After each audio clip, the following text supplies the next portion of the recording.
वफाकी वज़ीर इत्तलात अताउल्लाह तारड़ ने वाज़ेह किया है कि पार्लियामेंट बालादस्त और कानून साजी में बाइख्तियार इदारा है। कौमी असम्बली और सेनेट से मंजूरी के बाद इलेक्शन तरमीमी बिल बाकायदा एक्ट बन चुका है। आइन और कानून में वाज़ेह है कि फ्लोर क्रॉसिंग नहीं की जा सकती। हसीना वाजिद हुकूमत के खात्मे पर वफाकी वज़ीर ने मौक़िफ़ दिया कि पाकिस्तान की हुकूमत और अवाम बांग्लादेशी अवाम के साथ हैं।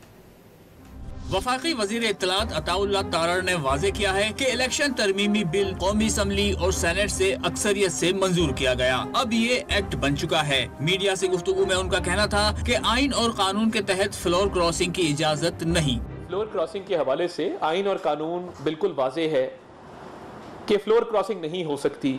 क्या बाकी प्रोसेस को छोड़ के नए मेंबरान को फ्लोर क्रॉसिंग करवा के कोई नई पार्टी ज्वाइन करवाई जा सकती है?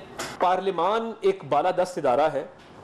पार्लियामान के पास कानून साजी की का इख्तियार हासिल है और पार्लियामान ने एक रूल को लॉ के अंदर कन्वर्ट किया, एक प्रैक्टिस को कंसोलिडेट किया, मजीद उसको दवाम बख्शा, तकवीयत बख्शी। अताउल्लाह तारड़ ने बांग्लादेश की सूरत हाल पर मौक़िफ़ इख्तियार किया कि पाकिस्तान की हुकूमत और अवाम बांग्लादेशी अवाम के साथ खड़े हैं। वफाकी वजीर ने बांग्लादेशी अवाम के जज्बे और हौसले को भी सराहा। पाकिस्तानी हुकूमत और पाकिस्तानी अवाम बांग्लादेश के अवाम के साथ खड़े हैं और हम इसको सराहते हैं कि बांग्लादेश के लोगों ने जो एक रेजिलियंस दिखाई है, एक अज़म दिखाया है, हौसला किया है, एक हिम्मत दिखाई है और उन्होंने वो बाहर निकले हैं, ये बिल्कुल एक सराहने वाली बात है। अताउल्लाह तारड़ ने बानी पीटीआई पर तनकीद करते हुए कहा कि उन्होंने शेख मुजीब को हीरो करार दिया और अब बांग्लादेशी अवाम की तारीफें कर रहे हैं। इन्हें यू टर्न में PhD की डिग्री मिलनी चाहिए।